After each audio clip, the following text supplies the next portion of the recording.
Hello बच्चों, तो चलिए इस प्रश्न को पढ़ते हैं। यदि त्रिभुज एबीसी का केंद्रक जी है, तब जी ए सदिश प्लस जी बी सदिश प्लस जी सी सदिश बराबर विकल्प ए 0 सदिश, विकल्प बी 3 जी बी सदिश, विकल्प सी 3 जी ए सदिश, विकल्प डी 3 जी सी सदिश।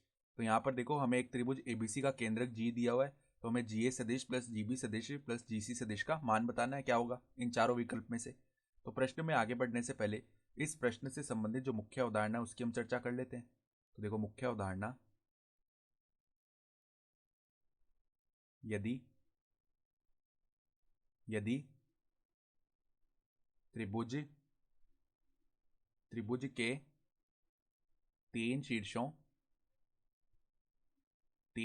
कौन से पी क्यू आर के स्थिति सदिश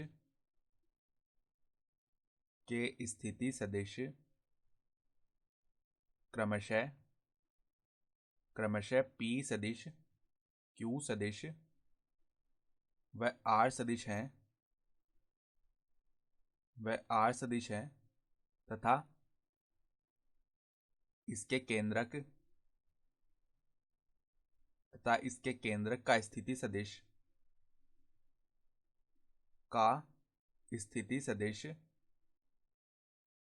यदि m सदिश है, तो हम क्या जानते हैं कि जो केंद्रक का स्थिति सदिश जो m सदिश है वो किसके बराबर होता है। m सदिश बराबर में क्या होता है, यहां से जो ये तीनों शीर्षों के स्थिति सदिश आ रहे हैं उनको हम जोड़ते हैं, तो p सदिश प्लस में q सदिश प्लस में r सदिश और बट्टा में कर देते हैं 3। ये होता है संबंध। ठीक है, तो अब देखो वो क्या बोल रहा है कि एक त्रिभुज है एबीसी। तो हम यहां पर देखो इस प्रकार का त्रिभुज मान लेते हैं एक बार के लिए, एबीसी है। ठीक है, ये हो गया ए बिंदु, ये हो गया बी बिंदु और ये हो गया सी बिंदु।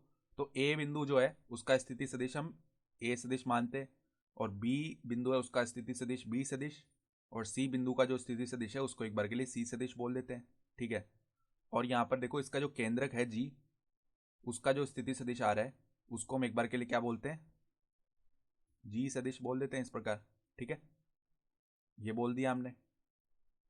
तो उसने हमसे मान पूछा है जी ए सदिश प्लस जी बी सदिश प्लस जी सी सदिश का। तो हम सबसे पहले देखो इस संबंध से क्या लिख सकते हैं कि जो जी सदिश का मान आएगा वो किसके बराबर आएगा, ए सदिश प्लस में बी सदिश प्लस में सी सदिश बट्टा में 3 के बराबर आएगा। ठीक है, तो अब देखो अगर हम जी ए सदिश ज्ञात करें तो जी ए सदिश का मतलब क्या है, बिंदु ए का स्थिति सदिश माइनस बिंदु जी का स्थिति सदिश, अर्थात ए सदिश माइनस में जी सदिश। तो देखो ए सदिश माइनस में जी सदिश का हम मान रख सकते हैं क्या है, ए सदिश प्लस बी सदिश प्लस सी सदिश बट्टा में 3। तो देखो ए सदिश प्लस बी सदिश प्लस सी सदिश बट्टा में 3, ये है मान। तो इसका मान क्या आएगा, देखो 2 ए सदिश। ठीक है, फिर क्या बनेगा हमारे पास में, माइनस का बी सदिश माइनस का सी सदिश बट्टा में 3, ये बन जाएगा मान जी ए सदिश का। अब उसी प्रकार यदि हम जी बी सदिश का मान लिखें तो ये क्या आएगा, बी बिंदु का स्थिति सदिश माइनस जी बिंदु का स्थिति सदिश, तो बी सदिश माइनस में जी सदिश। ठीक है, यहाँ भी हम जी सदिश का मान रख लेते हैं, तो बी सदिश माइनस में ए सदिश प्लस में बी सदिश प्लस में सी सदिश बट्टा में 3। तो ये मान निकालेंगे हम, तो यहाँ से क्या बन जाएगा हमारे पास में, माइनस का ए सदिश प्लस में 2 बी सदिश माइनस का सी सदिश बट्टा में 3। अब इसी प्रकार यदि हम जी सी सदिश निकालें तो वो क्या बन जाएगा हमारे पास में, सी सदिश माइनस में जी सदिश। देखो सी सदिश माइनस में ए सदिश प्लस में बी सदिश प्लस में सी सदिश बट्टा में 3। तो इसका मान हमारे पास में क्या बन जाएगा, माइनस ए सदिश माइनस बी सदिश प्लस में 2 सी सदिश बट्टा में 3। तो अब देखो सवाल में हमसे पूछा गया है जी ए सदिश प्लस में जी बी सदिश प्लस में जी सी सदिश का मान। तो यहाँ पर इन तीनों को जोड़ लेते हैं हम। देखो जी ए सदिश का मान क्या आया था हमारे पास, 2 ए सदिश माइनस बी सदिश माइनस सी सदिश बट्टा में 3, प्लस में देखो जी बी सदिश का मान क्या आया था, माइनस ए सदिश प्लस 2 बी सदिश माइनस 3, माइनस में क्या है केवल सी सदिश। तो देखो माइनस ए सदिश प्लस 2b सदिश माइनस c सदिश बट्टा में 3 प्लस में देखो gc सदिश का मान क्या है, माइनस a सदिश माइनस का b सदिश और प्लस में 2c सदिश बट्टा में 3। तो अब देखो इनको जोड़ते हैं हम, तो बट्टा में तो आ जाएगा 3, ठीक है, और यहाँ पर आ जाएगा 2a सदिश माइनस b सदिश माइनस c सदिश, फिर देखो माइनस में आ जाएगा a सदिश प्लस में 2b सदिश माइनस c सदिश और यहाँ पर माइनस का a सदिश माइनस का b सदिश प्लस का 2c सदिश, ये बनेगा, ठीक है। तो अब देखो 2a सदिश ये रहा और इसमें से ये माइनस a सदिश है, तो ये क्या बन गया a सदिश, फिर यहाँ पर माइनस का a सदिश है तो ये 0 बन जाएंगे पद, ठीक है। फिर देखो माइनस b सदिश प्लस में 2b सदिश हो गया b सदिश और माइनस में b सदिश है तो ये भी क्या हो गए, 0 हो गए।